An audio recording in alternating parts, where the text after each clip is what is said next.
Hey, welcome to the Content Parlor. We are back with another episode with some special guests today. I'm super excited for this one. Today we're going to be looking at real estate. But before we jump into that, I just want to let you know that this is the Content Parlor. The Content Parlor shares valuable branding and marketing information so that you can help navigate the brand building process. I'm your host, Chardell. You can find me on social media as Groovy. You are? Hey, I'm Cydney Franklin. And your name? My name is Kail Walker. Today, we're looking at why do buyers buy? And we're looking at the real estate market. So the brand building process of why buyers make buying decisions and how folks like Cydney and Kail navigate the brand building process of building their reputation and credibility. All right, so we're going to go ahead and jump straight in, but let's do some housekeeping before we do that. Number one, be sure to go out and follow the Content Parlor on your flavor of social media, Instagram, Facebook, TikTok, Twitter. LinkedIn, Twitter? X, Snap. Yeah. X, at the handle Content Parlor. All right. And we're also on YouTube. You can find the full episodes on YouTube at the Content Parlor. Okay. Now, I want to do a little shameless plug before we jump in. You may have seen me wearing this shirt on the last episode, and I'm not sure I made it clear that these shirts are for sale. But today we're doing a special giveaway where you can receive this shirt, which says, it's kind of a parody on the 90s parental advisory. These are woven, what do you call it? Gosh, Hand stitched. Hand style stitch is probably a machine that does it. But these are stitched, embroidered shirts.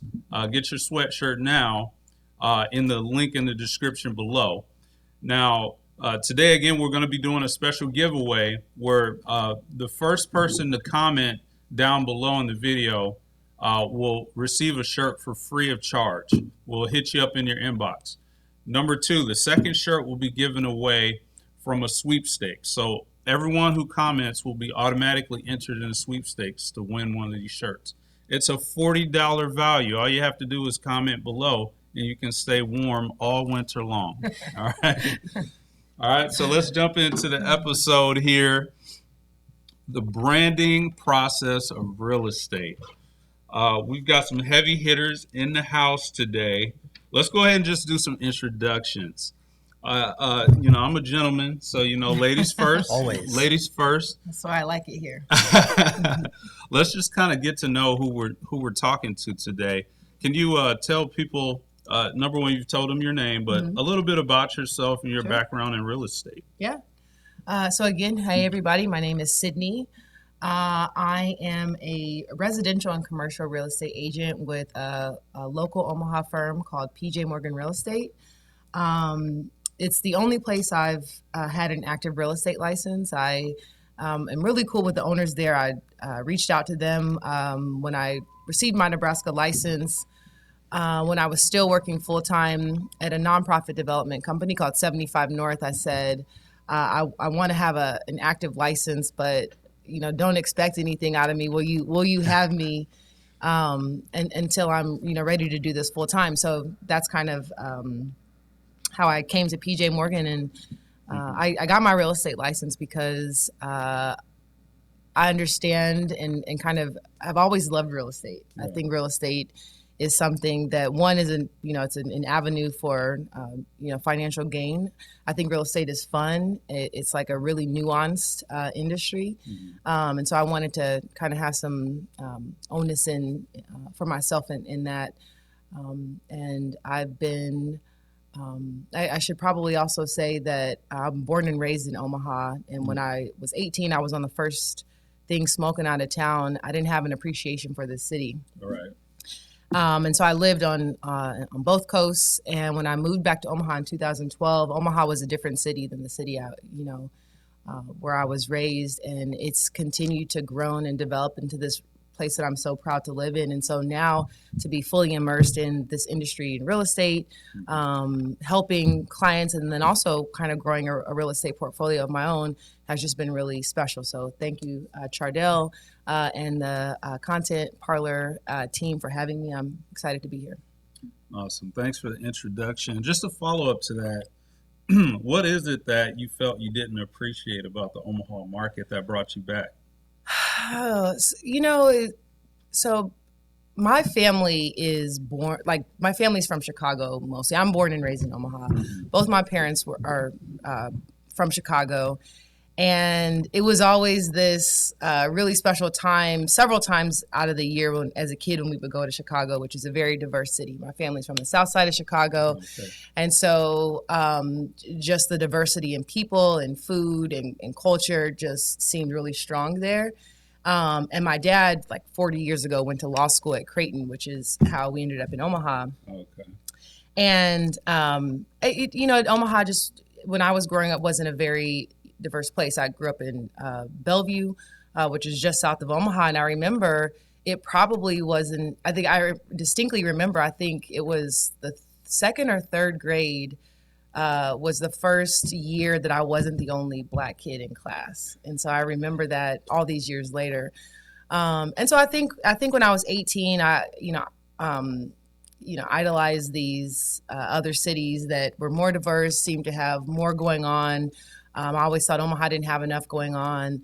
And so when I made the decision to move back in 2012, and I felt like Omaha was in this like special place of just like emerging as this, regional powerhouse, and today is a powerhouse in this region. And so, now we see opportunity here growing. We see like diversity in all these different sectors and aspects of the culture of this city growing. And I'm just really excited to be a part of it. And I'm really proud to call Omaha home. Well, that's fair. That's fair. Reactions to that? I have a very similar mindset when it comes to Omaha as well. First of all, I got to ask, what is your age again, Cydney? I'm 39. 39, okay. Yeah, the world will know today. Oh, you don't look a day over 25. Oh, wow. Yeah. And my birthday's next month. Fantastic. Yo, that's right. You're going to California. Yeah. So, I agree I also grew up in Bellevue. Oh, okay. Yeah. I went to Wake Robin Elementary. I went to Wake Robin. No, you didn't. Yes, I did. I went to Wake Robin. Yeah. Oh my gosh. Did you go to Logan? I went to Logan. Come on. Yep. And then I actually went to East. The Content Parlor is making connections. This is crazy. Oh my gosh, I didn't know anything. Well, I know I'm a little older than you, but yes, that is wild. Same real estate brokerage. Yeah. Same origin story. Similar origin story. Same podcast. Yeah. Same look podcast. at this. Podcast. Wow. It's crazy how the world is connected, isn't it? Yes. That's nuts. That's wild. Yeah, it is. And so, if I want to go back, I agree with the Omaha thing because I left Omaha in 2017 to 2018. I moved down to Kansas City, which I always say Kansas City is a bigger version of Omaha. Yeah, it's that makes sense. Very, very similar. I lived in what would be like the West Omaha of Kansas City, and then it's just actually pretty crazy how similar it is. And moving away made me appreciate it. Oh yeah.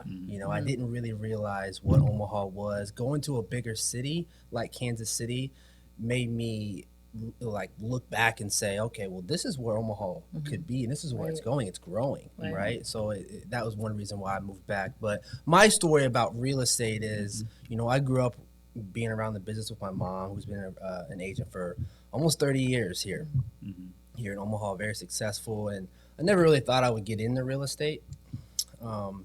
It just kind of, was one thing that stumbled across my lap after a company that I was working for wasn't doing so hot. Eat Fit Go. Do you guys remember Eat Fit Go? Of course, yeah. Are they still operational? They have. I think they have one location now. Okay. Out in Village Point. They grew very, very quickly. Yeah. Yep. Right. Yeah. They had like 30 stores across the country. They had 5 in Omaha, 6 in Kansas City, which is why I went to KC. I moved to KC to run a couple stores there and help the business down there. And then once they kind of were struggling, like nobody really got fired. It was just like there was no room for growth. Right. And that's what we all want, right? We want to make more money, be able to provide for ourselves and our families. So I decided to get into real estate. At first, I wanted to get into investing. I didn't really necessarily want to get into the helping buyers and sellers. But after having conversations with my mom, who's invested and also sells, you know, she kind of convinced me like, hey, you know, maybe you get your license, get some experience, you know, get some money saved up, and that way you can invest and get some experience before you dive all into investing. And I'm glad I went that route. good So advice. yeah, absolutely. So that's my story on real estate. And I've been doing it 5 years here in town, and I'm also with PJ Morgan Real Estate, just like Cydney is. So the opportunities there are, I mean, it was kind of a no-brainer how I got involved with PJ Morgan. Me and my mom were at Nebraska Realty. We work together. We have a small team, and we weren't looking to move. But Ryan reached out, the owner, Ryan, shout out to Ryan Ellis, right? He's an incredible guy, Susan Clark. And they snatched us up, recruited us, and we weren't looking to move. This is in the middle of COVID. COVID just started. Everything was shut down. PJ Morgan office wasn't even open. We had to do all of our onboarding online, but it was a cool experience. And here we are a few years later, and we're still rocking strong. So That's pretty cool. You know what's wild is, Kail, I don't know if you remember, I don't know if we had lunch together or drinks. Yeah, yep. Kail and I met a couple years ago when I was still at 75 North, working for a nonprofit developer that invests in real estate, constructs housing and mixed-use development. You need a trusted real estate firm, and Ryan and the team at PJ Morgan was always one of our go-tos for that. And we were working on something, and I pulled Ryan in, and he brought Kail. And so that's when I met him and was right away impressed. It had been 2021, It had right? to have been, yeah. So, yeah. So That's really cool to hear you guys kind of map this out for us. I couldn't have asked better questions. Yeah. You know, it's interesting with Eat Fit Go. When I graduated from Omaha Code School, I was switching from finance into computer science. And that was one of the first clients that I was exposed to at the agency I was working for right out of school. So that's really interesting because I saw that growth happening. And, you know, it's like, how are they able to do this? Maybe they're just throwing a lot of money at it, but they were doing that. But the expansion was also real estate, like you say. And there was also a brand building experience that people were having with being able to go in during this time, right, when the pressures of mobile eating and things like that were ramping up. It just made a lot of sense. Convenience, right.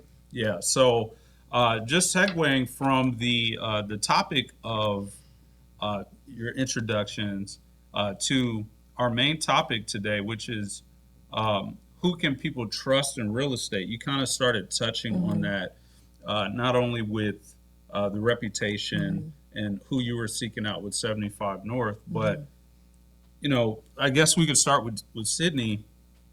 What makes a good realtor? What makes a good real estate company? How do you vet them? How do you qualify them to say, okay, yeah, we need someone trusted and you fit the bill? You know, in my experience, I think a lot of people that I've worked with traditionally, you know, at 75 North and currently, I don't know, Kail, what you think about this, but people are typically entrusting what this process they're about to undertake into the person, the actual real estate agent, as opposed to the company. I do think there is something to be said about brand. You know, we're talking about brand significance. You think about Nebraska Realty as a strong brand in this town. PJ Morgan, names that are recognizable. Someone that maybe is a novice may go there and say, okay, you know, connect me with someone. I just want to be with this, you know, brokerage house. But I think moreover, people are looking to Kail or they're looking to Cydney or whomever for probably a number of reasons. I think one, there's maybe some cultural competency. If you are a Spanish speaker, you're likely going to want someone that speaks Spanish. If you are from a particular part of town or where a certain ethnicity is strong, you may be looking for someone that can connect with you that way. I think also, especially when you're thinking about maybe someone where it's their first time buying a home, they want someone that understands where they are. They want someone that is going to over explain when needed. They're not going to feel judged by something that you and I maybe, have to engage in every day or talk about every day. But for someone who's never purchased a home or sold a home, this is all, information that may be going over their head. So I think people want someone, when we're talking about trust, there's a number of factors that go into that. But I think, people want to feel important. They want to feel heard. And they want to feel like they're not being taken advantage of. And that's like personality. That's the relationship that you build. And I think a lot of that comes down a lot to the personality of the realtor. Mm-hmm. Yeah. So here and there a lot, a key word, relationships. It's everything. And personality. Yeah. And personality. Yeah. What are your thoughts on that? What makes a great realtor? I agree. Yeah. I mean, it comes down to looking out for the client's best interest, not necessarily your best interest. There's been several instances where I told the buyer, this isn't the right deal for you, just because, when you run the numbers and things like that, it doesn't make sense for them, or they're going to be in over their heads. You're looking out for their best interest. And, like Cydney said, most people work with the agent, not necessarily the brokerage. Right. And my mom actually was one person that really drove that into my mind. It's like, okay, yeah, I mean, you could be at any brokerage, but they work with you. And they trust you. A lot of times they don't even know who you work for. That's so true. That is so true. They just like who you are as a person, and it's just getting that trust going. And I always say one thing that I always say is relationships over transactions. That's how you build a sustainable real estate business. Is not only helping them during the transaction, but after the transaction, keeping in touch with them, making sure they don't need anything 6, 12, 18 months down the road. That's so true. Because you never know, number one, who they know, who wants to buy or sell real estate, but they might have to buy something else or buy up. And if you're just focused on the next transaction and not building that relationship, it's going to be hard for you to sustain in real estate. You'll have missed the mark, especially in a city like Omaha, where this is such a small, big city, and relationships are literally everything. I mean, look around this table. Chardell and I worked together, before this airing, filming this podcast.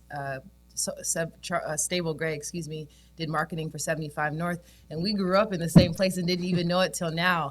And it's like, when you maintain relationships and you're fair to people, you're good to people, that really pays off. 100%. That's solid. So let's follow that up then.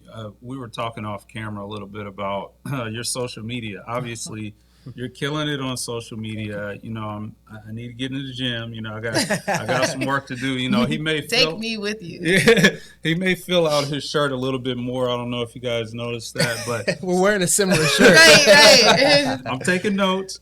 But what's been working for you? How have you been able to develop this brand online? Obviously, there's some of it that working in the branding space would say there's tactical things. But some of those things are intangible things that aren't written in the textbook. So just share with us what your thoughts are on that. Yeah, I mean, social media, like when I first got into real estate, first off, my mom is like, I'm going to keep referencing my mom because she has taught me everything I know for the most part. But, when I first got into the business, you really got to find out, how are you going to get business? Is it cold calling? Is it, door knocking, going through neighborhoods and knocking on people's doors? Is it, social media? And I tried it all. I tried cold calling, I did that, hated it, absolutely hated it. Tried the door knocking thing. I knocked on 2 doors. I was like, nope, I'm out. This ain't for me. Literally 2 doors. And one thing that my mom always told me was, do something that's going to bring you joy and that you're going to actually enjoy. Like for instance, my mom's never cold called. She relies on relationships. She's never cold called. She's never door knocked. None of that. And she's been successful for 30 years in the game. And she said, find something that you enjoy doing because, she told me, I don't want to wake up every day and have to cold call for 3 hours and hate my life, because it's not fun. No. You get hung up on, you get cussed out. And for me, I always said, I've always been on social media, and I knew that I enjoyed that. So after trying cold calling and door knocking and all those things, I said, you know what, I'm gonna do what I like, and that's social media. Yeah. So ever since then, this is, 5 years in, I don't cold call, I don't door knock. My business comes from social media and referrals, and my sphere of influence, and that's it. And I enjoy that. Yeah. Like I enjoy doing. I enjoy creating content, and it's important to build a brand online, and.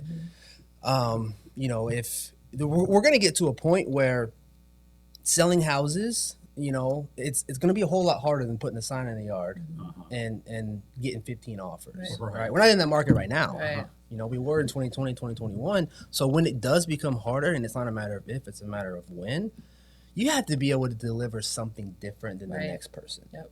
Because if I'm in an appointment with a seller and they're looking at me and somebody else, and they don't, and that person doesn't have an online brand, and they can't expose that house to more people, and they look at me, I'm beating you all day, all day long, because I have a little bit more to offer. The more eyeballs on the property, is how the quicker it's going to sell for more. Yeah. So it's just really important to build a brand online, and it's only going to get, social media ain't going nowhere. Right. Yeah. It's only going to continue to get more important.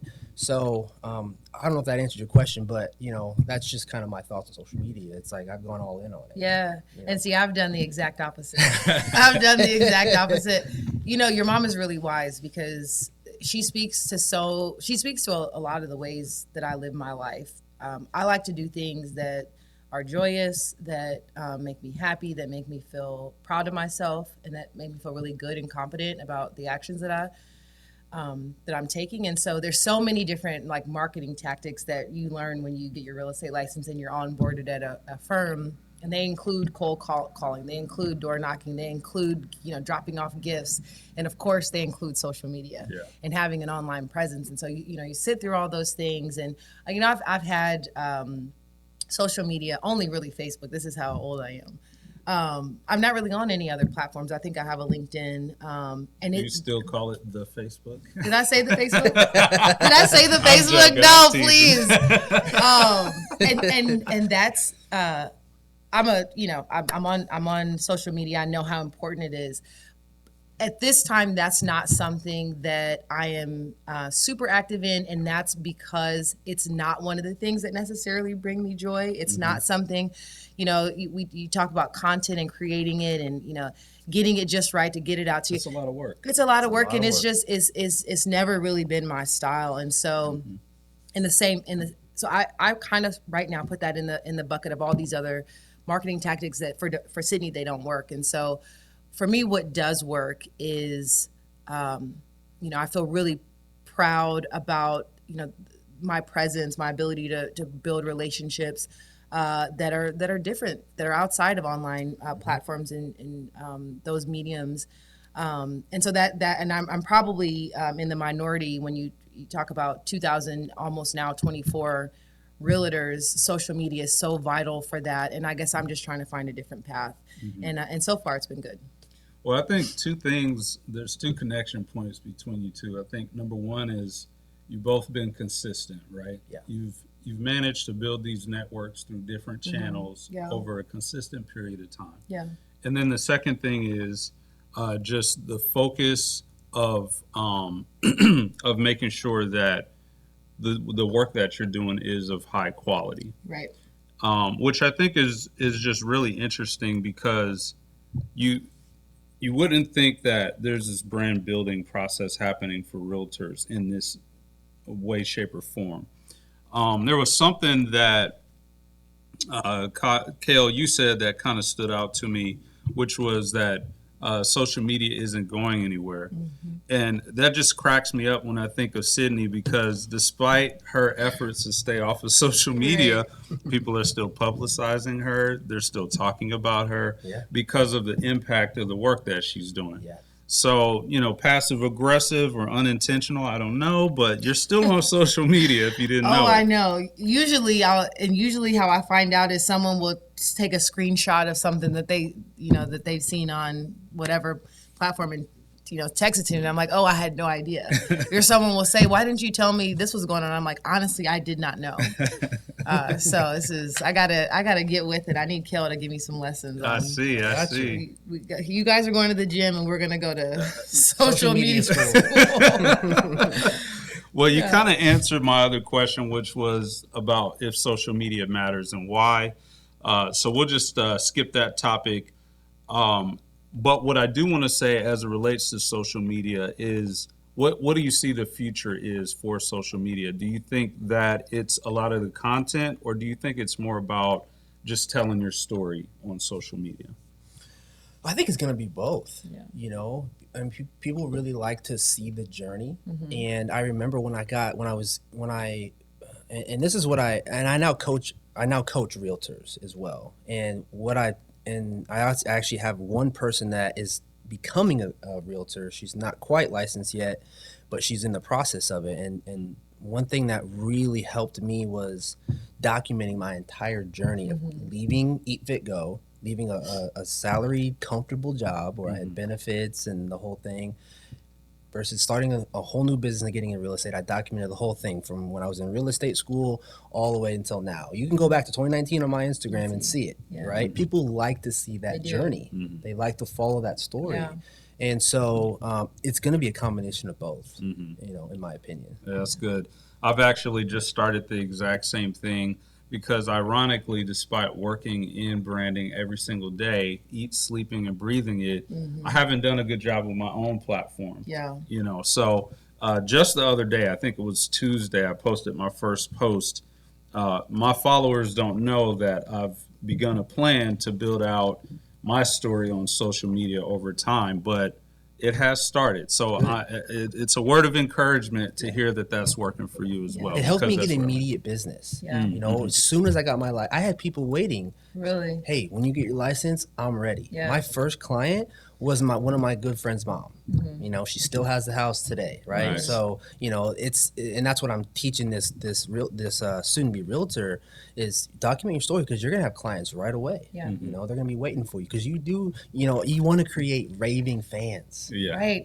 And you've done that, and I know that you know this, but you've done that because it's not just, I think this is from someone who shouldn't be talking about social media, but it's not just the social media platform, it's the quality and the entertainment value of the content. Yeah. And so the things that you put out are exciting, they're beautifully done. They get people talking, and it's like not everyone can do that. And hopefully you know that, but it's like you're doing something that's really a step above, and you should be helping people, mentoring people how to do that because you do it so well. Thank you very much. Thank you very much. I'm sure this is a question that people want to know. You don't have to give me your number, but how much can a realtor make in Omaha? How much can they make? Are we talking about an extra $5,000? Are we talking about $40 million? Where are we kind of like a first, second year realtor? What kind of numbers can they do? I think it depends on the work you put into it, because what you put into real estate is what you're going to get out of it.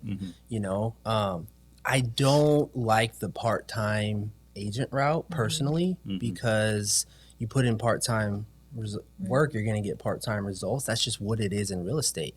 And I believe that if you are part-time, you know, like for me, when I got into real estate, I was working, I was still working at a supplement shop, you know, 30 hours, 40 hours a week just so I could pay the bills. I was dead broke when I first got my license, but I had to sacrifice, right? But I was still working 30 hours. So I was working 50, 60 hours with the intentions of getting out of real estate. So my first year in real estate, my first full year, my first 6 months in it, I only made $30,000. But you know, the next, and then it's continuing to go up from there. You know, my first full year, I hit my first 6 figures. But it just depends, right? I mean, I know people that are comfortably living off of 150,000, but then there's agents like, you know, a couple agents here in town that, you know, they're pulling in $1 million GCI, which is gross commission income. So it just depends, you know.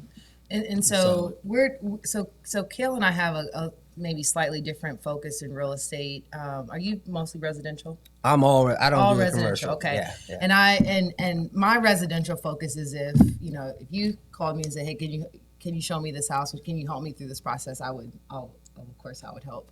But I'm focused on commercial real estate. And so it's, for someone that's interested in that route, the transactions are longer.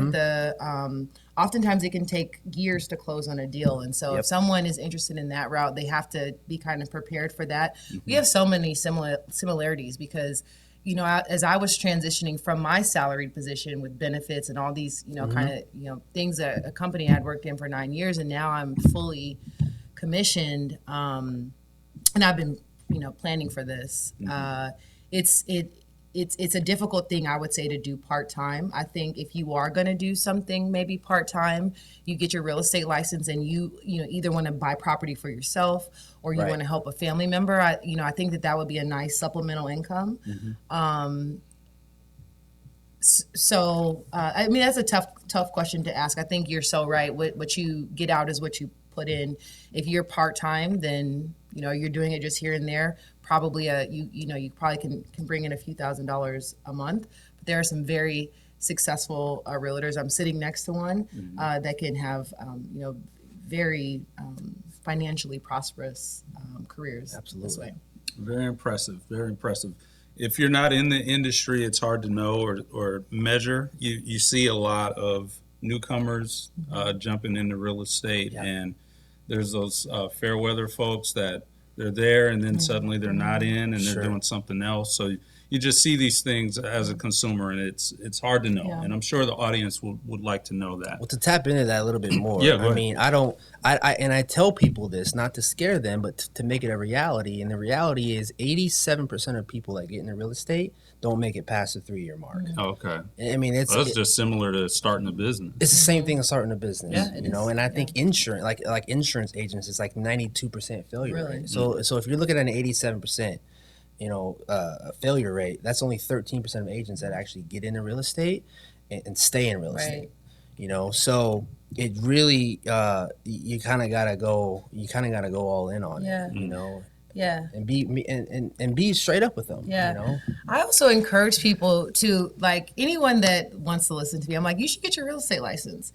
If you want a career in real estate, absolutely, you really do have to go all in. You creating a brand, and it is a business. You're a business owner. Yep. That's essential if that's going to be your kind of bread and butter. But I think especially in, where I'm coming from, my kind of my background, people that anytime anyone asks, I'm like, you should get your real estate license. It's such a fantastic tool to have. If you need to buy your own properties, investing, you can represent yourself as a seller and a buyer. To me, it's a smart move to have. And so, if we're talking about two different individuals, someone that is interested in a career in real estate versus someone that's looking to maybe invest in themselves and have a little bit more ownership in how they move, I think in either situation, having a real estate license is smart. Interesting. Yeah. Very interesting. And so when you talk about the commercial side, does that include the multifamily properties, like, big apartment complexes, or is it just the big, Yeah, so commercial real estate encompasses a number of things. It can be selling or acquiring land. It could be assembling land. It could be corridor activation. Office, retail. It could be large multifamily properties or mixed-use properties. The coolest ones, I think, are, a lot of my kind of recent professional experience has been in corridor activation. And so when you think about the things like the type of business that draw a person to a place, that activates and brings energy to a place, being able to vet and identify and onboard those clients and retail partners or businesses is really exciting. It's a lot of work, but commercial real estate embodies all of those. Gotcha. Okay, well, let's switch modes here. Before we jump into the next section, I just want to take an intermission and give you guys a chance to tell people where they can follow you at on social media. Here we go. This always is done at the end of shows, And, for those who aren't on social media so much, it could just be an email address. Oh, Lord. Look, you're trying to make me the old lady in You the can room. give them the Facebook I'm not account. giving my email address, really. I have to go before Kail then, because I Okay, can't go go ahead. after. Okay, No, go ahead. If people want to get in touch with you or find out more about what you do after the show, where can they find you at? So I do have a LinkedIn account. My name is Cydney Franklin. Okay. I do have You want to spell that name? thank you, Cydney Franklin. I do have the Facebook account, Cydney Franklin. I do have an Instagram account, and I don't know what the handle is. That's I so don't even know funny. what the handle is. Yeah, we gotta talk. We'll talk, but it might be Franklin Cydney Okay. at Franklin Cydney. I feel like I tagged you before, like years ago, and it popped up. So it's out there somewhere. Yeah. You can also find my contact information on pjmorgan.com. I have my phone number and my email address there. Hit me up. That's a realtor through PJ Morgan. Gotcha. Yep. Okay. Yeah. I'll give my email. cfranklin@pjmorgan.com. Here we go. The master at work. Yeah, my name is, again, Kail, Kail Walker. My Instagram handle and my TikTok and Facebook, they're all the same, Kail X Walker. If you just search Kail, you should see me on there. All TikTok, Facebook, and Instagram are my 3 platforms. Simple enough. Simple enough. So how easy is it to get together and out a TikTok video? Pretty simple. So, there's 2 different routes. There's simple content that is easier to create and easier to upload and create captions for, but then there's also going to be some more complicated stuff that takes a little bit more planning and editing and things like that. So it's just having a combination of both. Yeah.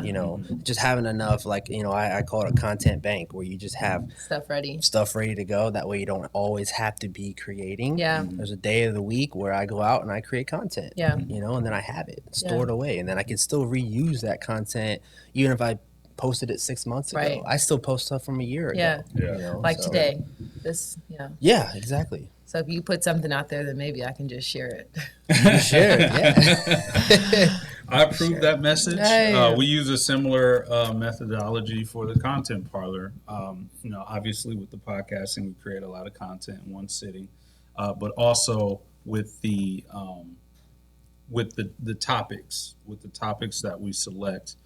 There's a time of year when those topics are more relevant, right? Right. If we're talking about outdoor activities in the summer, there's a time to wait to put that content out. So totally agree. And then me personally as well, my better performing posts are oftentimes things that I posted out of season, right? So if it's snowing outside and I post a tropical picture, that tends to get more engagement. So there's a lot of different social media hacks, but that's just a psychological hack that you can use. So we've got just a little bit left of you guys' time.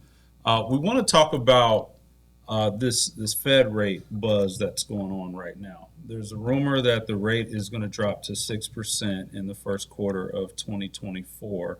Now, I'm a homeowner. I bought my house during the Obama era. Controversial for some other conservative supporters out there, but during that time, the housing market was on the upswing, and I bought in Benson. Benson has shot up since then, and so I've been lucky to benefit from the lower interest rate, even though the taxes are going up. So my question, before we jump into questions from the audience, is just, do you guys believe that this interest rate change is coming based on what you've seen so far in real estate? Let's start with Cydney. I would say, if someone were to ask me, like a potential client, outside of focusing on interest rates that at the moment any moment we can't control, viewing a market in a way that benefits you. So, for instance, with the interest rates being out of control like they've been for some time now, that creates less competition if you're looking for a home. That sets some buyers out of commission for a home. And so a few years ago, when you had these bidding wars where homes were going tens of thousands of dollars over asking price, and it was a true seller's market, interest rates may have been favorable, but you may or may not get the house of your dreams because you're going up against 10, 15 other buyers. As opposed to today, yes, these interest rates are out of hand, and they can add hundreds of dollars to your mortgage payment every month. That's the reality. I'm someone that likes to focus on things that I can control, and focus on. So when talking about the market, it's like, what can you control? How do you want to view it? And so what I would offer to someone is, okay, there's going to be less competition on these homes that you're looking for. It's less likely that you're going to be in a bidding war for someone. And then also when interest rates do come down, you can always refinance it in a year or 2 years. So I don't know what the Fed's going to do. I hope interest rates come down because on the other side, you do have some homeowners that are out of the market because they can't afford what their monthly mortgage payment will be with those interest rates. Banks may be asking for higher down payments, closing costs may be higher. All of that has to be considered. And so since we're not in a place where we can control what those interest rates are, focus on what you can control, which is you may not, it could be from a competition standpoint, more ease in accessing a home. And I don't know if you have experienced that as well, those conversations. Yep. I agree. I mean, there's less competition right now. I got a buyer under contract that I close on next week, where we got $18,000 under the asking price, home inspection, home warranty, all done by the seller. And when rates come down to 6%, or because 6% is like kind of like that's a normal rate, right? I mean, COVID, those rates weren't normal. And once people realize, like, okay, this is where it's probably going to be. Maybe it'll go down more because the Feds are talking about cutting them 3 times next year or 4 times next year. I mean, when they keep cutting down, competition is going to pick up. That deal that I got for that buyer, it's probably not going to happen next year, and this is what I told him. I said, and the house needs a few cosmetic things. I said, buy the house for $18,000 under the asking price, and it appraised for more than that already. So you're closing with instant equity. Right. Put a few dollars into it, do some paint, some lighting, some trim, all the stuff, clean it up. When rates drop to 5-6%, refinance. Number one, you're going to have a lower payment because your rate's going to go down. But number two, you're going to have equity, because the prices are going to jump up because the competition's back. Yeah. So, I see it all the time on social media. Oh, realtors telling people to buy. They just want to get paid. No, I'm buying. Right. You're buying. Right. Because if you take yourself out of the market because of interest rates, like, for how long? Yeah. And then when you try to get in, that's what everyone's doing now. Now are you likely going to get the kind of house in the area that you want? And so I agree. It is a difficult conversation to have because you are talking about real dollars. Yeah. Mortgage monthly payments that are, you got to be able to bear that extra cost. Yeah. And I think also, a lot of people overlook the refinance strategy, right? And it sounds like you guys are saying that you're not stuck at this rate that you get in at. Right. Get the property at the right time that you want. Yes. And then look at your options later. I tell people the best time to buy is when you're ready to, not based on the market, not based any on external that. factors, right? If you can afford the monthly payment, you're comfortable, and you still have money saved after closing costs and all that, buy now. That's good advice. Just wait. It's when you're ready to. Yeah. That's really that's how I like to live my life. You ignore the external factors, focus on, like, is this something that I want to do? Yeah. And then move there. Yeah. I also bought my first house in 2015 or 16. I'm not even going to say what we would be fighting over here for this interest rate. It was fantastic. But I've purchased three properties since. And I'm embarrassed to say what the interest rates are. I'm planning on refinancing.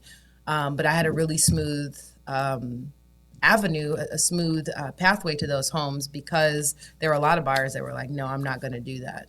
These were homes that I wanted. One's an investment property. One is kind of a second home for a very small cottagey home for my family.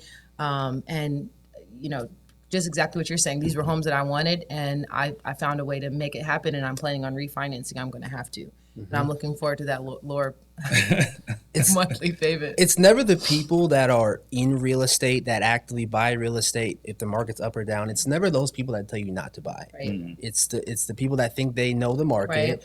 They read CNN Money and they watch the big news, and they don't necessarily know anything about real estate. But the people that are buying real estate now, it's going to continue to pay off. I mean, like I said, I literally see it all the time where people are mad at realtors for telling people to buy right now with rates are so high, but it's like realtors are still buying houses. I know several people that are still. It's different if like I'm telling people to buy and I'm not actively buying, you know, but I am. You know, because I understand that real estate will pay off. Sure, market may crash. Fine. Hold on to the house.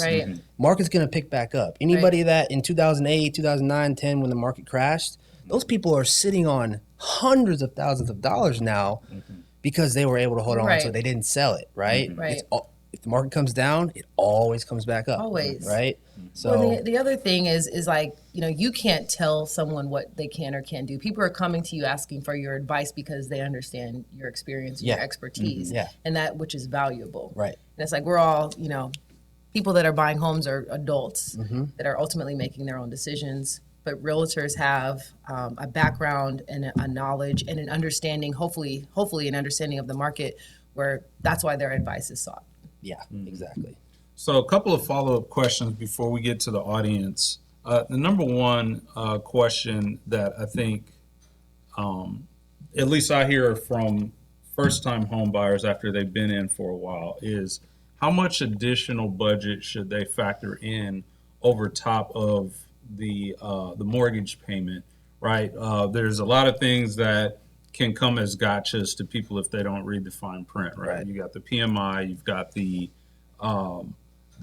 utility, aging utilities on the house. You know, you've got your sewage system, your septic, you've got your water heater, all of these different things that can catch you off guard if you're not careful. What would your recommendation be? We'll just start with Kail, I'm sorry, on how much, even if it's a percentage amount above what the mortgage payment would That's be. a great question, actually. I always say 1% to 2% of like the total purchase price of the house per month. If you have that saved, you're going to be fine. Now, another thing that I don't let like old HVAC systems and appliances like that doesn't scare me because there's things in place that you can buy that protect those things. Like for instance, a home warranty. I recommend anyone that has a home have a home warranty because it'll, you know, if essentially it covers those things, right? And it's about $500 to $700, maybe $800 a year, right? And you can even pay it monthly sometimes. And if one of those, like let's say your HVAC system goes out in the middle of winter, or your furnace goes out in the middle of winter, you call the service company. They come out, they try to fix the problem. If they can't fix it, they replace it for a small deductible. It's a no-brainer if you ask me. You know, so when I'm showing houses and I come across an old HVAC system and things like that, hey, let's get you a home warranty, right? Whether you pay for it, the buyer pays for it, or the seller pays for it. Sometimes I even pay for it. I make sure they're covered, and a lot of them will cover your backup, sewage backup as well. So if you have backup from your pipes that lead out to the street, it'll even cover that. So it's kind of a no-brainer. Those things don't scare me. I have one on my property, it's there's things that can cover that. I think it's really important to have a realtor or someone giving you advice that understands what the available resources in the city are. Working at 75 North, we worked with a lot of low to moderate income buyers, and so in that demographic, there are programs and resources that exist to support exactly what we're talking about. So if you're thinking about property tax. Waivers, if you're talking about utilities, Cox Communications, if you have school age kids, there's certain things that can bring some of those monthly expenses down if you can tap into those resources. And oftentimes you just need a connection to them. But I think Kail hit it on the head there. There are warranties that you can that you can access for things that are unexpected. What's nice is that, especially for a first-time home buyer that's mortgaging their house, like your insurance, all these things are, you pay for in your escrow. So, I mean, yes, that can go up or down. If you're talking about your property taxes going up, yes, that can be a variable, but that is something that you can potentially plan for, which is nice in your mortgage payment. But I feel like there's a path for to tackle if there's any kind of hurdles that come with purchasing a home. You can prepare to a degree Yeah. with some of that. Well, you would say 1 to 2% as well. You kind of echo that. Yeah. Okay. 1 to 2. 1 to 2. 1 to Get your 2. 1 to 2 people. Okay. So before we transition to the audience, what is, I'm just trying to look for it here. So we want to just talk about commercial for a second. We've got a lot of things happening in Omaha right now. You've got the new Gene Leahy Mall. Yeah. You've got the Mutual of Omaha. Crossroads. We just saw the Oakview Mall was just purchased, I think. Yes. Yep. What is the landscape of Omaha commercial real estate? Or is this turning into like a touristy city? What's happening with all these Yeah. big developments? Omaha, I feel like is catching up to itself. We are becoming a destination. There's been over the last decade or more, there's been this effort from whether it's our city or different entertainment bodies to bring attractions here that create or catalyze different retail or commercial or development activity, which is now we have like a very vibrant downtown. I mean, man, have you guys been to the extended, so that you got the Gene Leahy, but have you been to The new part by the The river. Heartland my- America Park or Yes. that extends down to the river and connects to Kiewit Luminarium? Like all of that has been years in the making. We've had very forward-thinking leaders that may not be in leadership today that have helped bring CHI Center to Omaha, that have helped bring the TD Ameritrade Ballpark, that have brought the dollars and the legislation and the policy and the public wherewithal to make some of these things happen. And I feel like it's time. Like this feels like this is Omaha's time to shine. And so yes, I think we can expect more of this. I wouldn't call it a tourist destination. I feel like these are activated corridors. These are activated. It's the inner core of our city is now what it was always designed to be.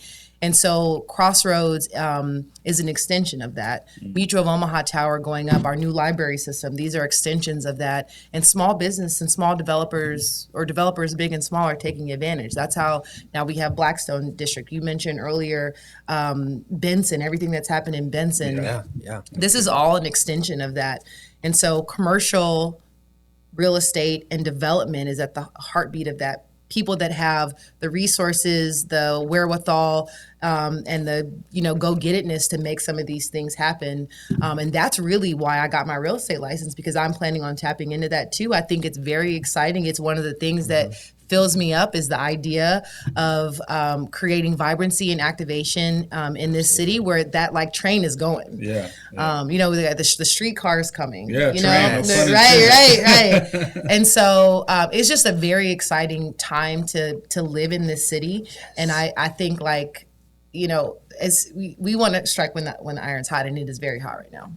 I love that you said all that, because I call Omaha America's best kept secret. It really is. It is. It is. It's in the perfect location in the middle. You can get to and from Omaha This very is true. easily. Yes. This is true. And all of the things that are happening in Omaha, I knew this was coming. When I was in Kansas City and I knew I was coming back, this is what made me appreciate Omaha. I understood that Omaha is coming up, right? All these things are happening. I read the city plans. I read what they want. They want this place to be a place where people come, visit, stay, live, work. Yes. And it's happening. Yes. And I called this 5 years ago when I got into real estate. I said, this is exciting. This is why I want to move back to Omaha, because I want to be part of this growth. And this is why I'll always have my heart in Omaha, is because I want to be a part of this growth. Yeah. And it's all happening just like they said it was. U.S. News says has Omaha ranked as, I think, top 50 city right now. So, you've got the ARPA funds, you've got all of these things happening. Is 2024 the year that Omaha Why jumps not? to the top Why not? 10 or top 20? I don't see why not. I don't see why not either. I mean, 30,000 people have moved here in the last 2 years. People are proud to live here. Like way back when we first sat down, and I mentioned that I was on the first thing smoking out of town. Now, granted, I moved to Des Moines. Come on now. I went to Drake. That's Bulldogs. That's Bulldogs. Yeah, I went to Drake University. Okay. But but now, like, our young people, I think see a path here Yeah. to the things that they want in their life, and people are being drawn to this city because there's so many amenities. There's the resources. We have beautiful neighborhoods. We have incredible restaurants. Like, I really do think that this is one of the best cities in the country, I do too. hands down. Interesting. America's best kept secret, Yes, right it really here in is. Omaha. Yeah. You heard it right from realtors themselves. All right, so we are going to switch it up. We're going to do something a little different on this episode. We're going to get our realtors in the hot seat. Here we go. The hot seat is a new segment of our show where you, the audience, gets to ask questions directly to our special guests. They haven't seen the questions. They don't know what you're going to ask. So at this time, if you want to take a drink of water, this would be a good time to do so. We're going to have you guys head over to the hot seat, and we will get the questions teed up. All right. All right. And good luck. Good luck Oh. to both of you. I think we'll be all right. Yeah.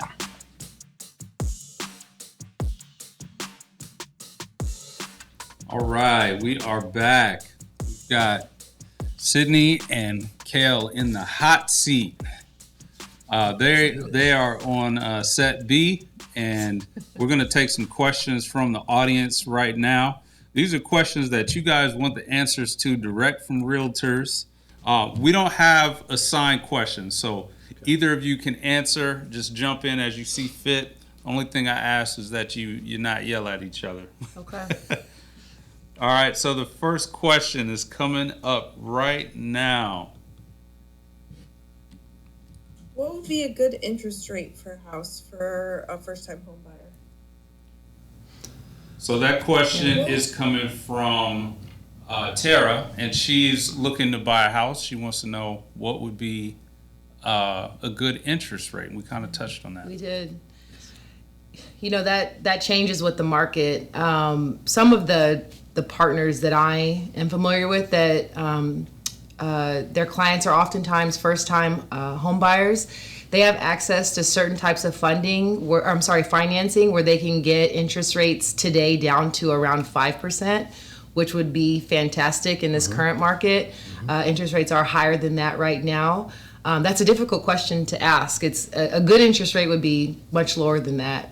But in this market, a good interest rate, Kail, what do you think? I think a good interest rate is whatever you can afford. I got right. You know, I think we kind of talked about that earlier. It's like if you run the numbers, you do your due diligence on, okay, this is my monthly payment, this is what I should budget for monthly expenses, and if you can afford that, then you should buy. You can always refinance later. But again, I don't think there's a set number on what a good interest rate is. It's just whatever you can afford. Remember, you should buy when you're ready to, emotionally and financially, and even physically sometimes, because that comes with owning a house. So that's, Yeah. would you agree with that? I would. Doing things that you feel good about. So even in this market with interest rates what they are, if you feel good about it, then that's a good decision. And if you don't feel good about it, then maybe it's not the time. Right, 100%. Yeah, solid. And yeah, like you guys said, we did touch on that a little bit earlier. So thanks for reinforcing that one. Of course. This one came in from Instagram. He's actually a fellow creative of ours. It goes by the name of Protein Films on social media. I work out with you at the gym, Bro Team Films. Okay, well, Bob's that's only- Fitness. Shout out to Bob's Fitness. All right. Well, it's only right that he asked this next question. So he sent in a video question for you guys. You won't see the video, but you'll hear it, and that's coming up right now. What recommendations or advice do you have for first-time home buyers? I'm sorry. What was the question? I'm sorry. Yeah, let me advice? repeat that again. Okay. What recommendations or advice do you have for first-time home buyers? Save as much money as you can, pay as much debt off as you can, get your credit as high as possible. That's kind of like the advice that I give a lot of the first-time home buyers is just, but again, like Cydney touched earlier, there's a lot of those first-time home buyer programs where, you could potentially get your closing costs paid for by the government, So, again, just save as much as you can, get your credit high, pay off as much as debt as possible. Yeah, that's really good advice. The only thing I would add to that is, maybe spend some time jotting down what is like a non-negotiable for you. So I want to be in this part of town. I want the price to be roughly this. I want this many bedrooms. And then maybe make a list of things that aren't, that you're more flexible on.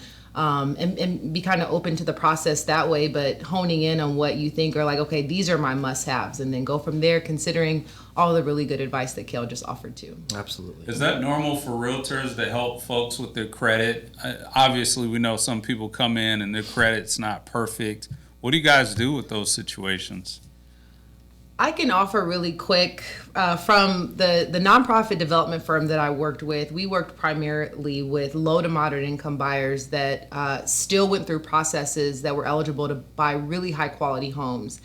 And oftentimes those programs that are associated with those lower interest rates and oftentimes subsidized mortgage payments do come with resources or kind of first time home buying financial literacy classes that help them with things like credit repair, debt remediation, those type of things. But I would say on the kind of public market outside of a nonprofit resource like 75 North where I worked, do you typically refer people to credit agencies or things like that? I give zero credit on, or zero advice on credit, but I work with lenders that will teach you or tell you what you need to do. Say, hey, all right, your credit score is this for you to qualify for a loan. As a lender, I need you to do this, this, and this. And then when you knock that out, then we can talk. We can talk in 3-4 months from now. So a good lender is gonna give you advice on how to get your credit up, whether that's pay down a card payment a little bit more, or pay off a credit card down a little bit more. Like a good lender can tell you exactly what they need to get you qualified. Yeah, and also, when you're ready to buy a home and you're getting your credit pulled and you're getting pre-approval, oftentimes, hopefully a good lender or whomever you're going to for your advice is advising you not to make any credit kind of changes or decisions during that time. So maybe not buying a car. Like if you think you're buying a home in 6 months, maybe holding off on that car, maybe waiting to finance your furniture at Nebraska Furniture Mart till after you've closed. Because unfortunately, I am familiar with some folks that have entered into contracts for homes but have made a credit decision within that window, and then when it was time to close, they were no longer eligible for the loan that they were originally approved for. So hopefully you have the kind of advisor that can talk to you about those types of things. But I would say as an independent realtor, me too, I would never give someone advice on their credit. Yeah, I think that's fair. We've got one more video question from social media. It's coming from Django. He works over at the Rabble Mill, so shout out to the Rabble Mill. They're doing creative work. Django coming up right now with the question. What's the best way to identify the cost and any other details around getting utilities to a certain area of an undeveloped lot?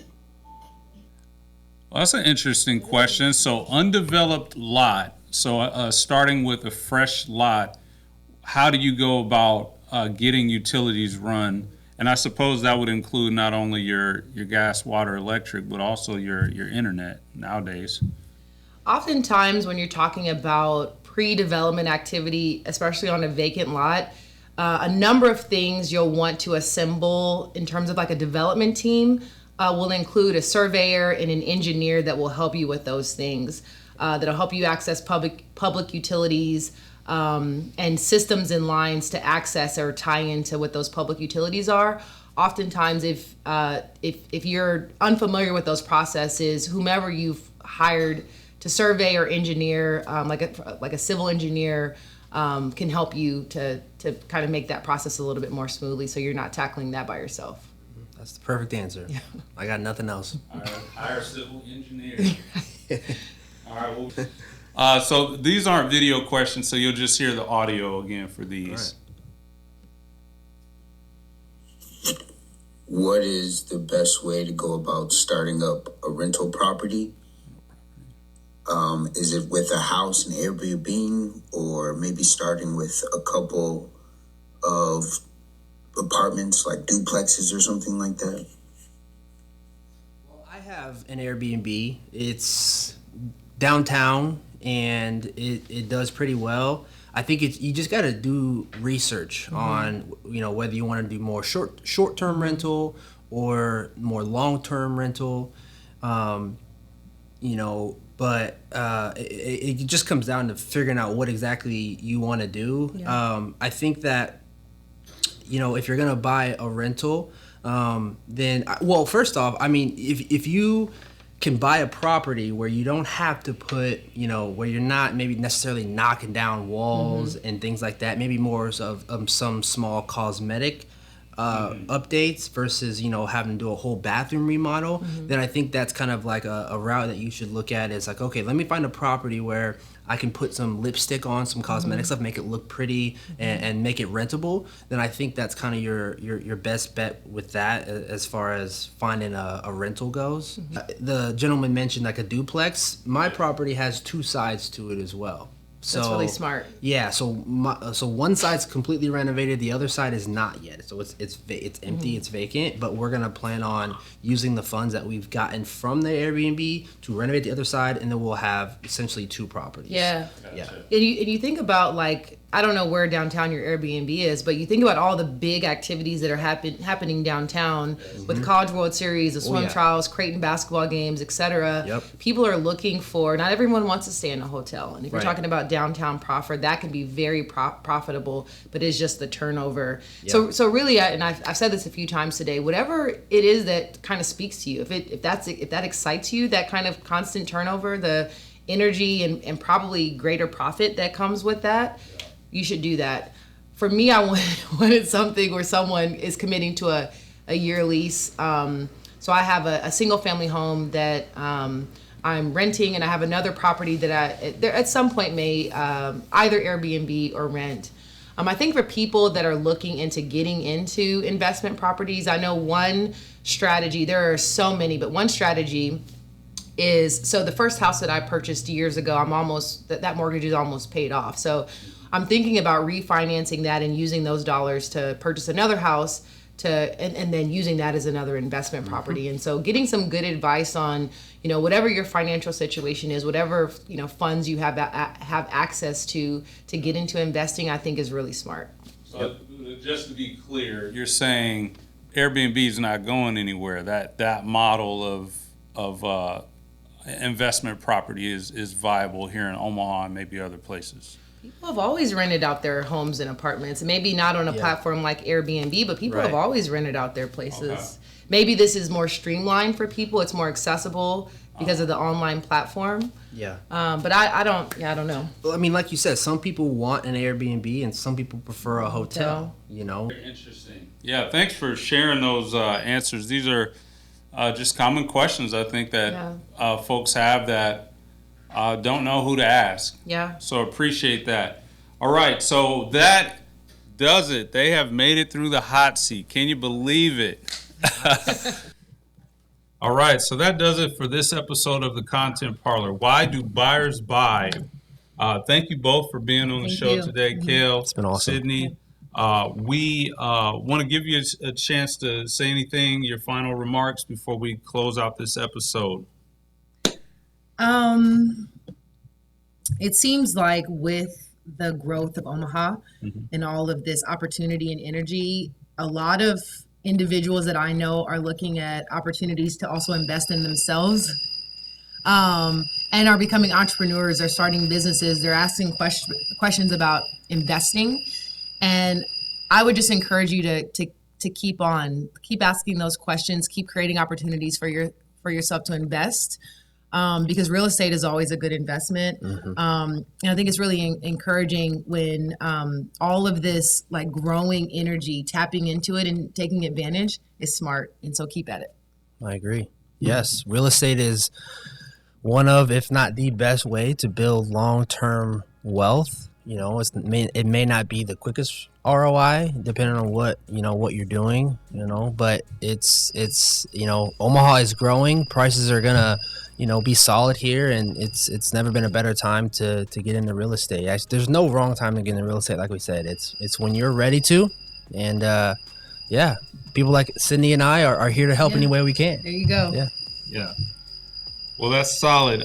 Thank you both again for joining the show. I'm trying my best to wait for a pause in this background noise, but just want to thank you guys both for being on the show today.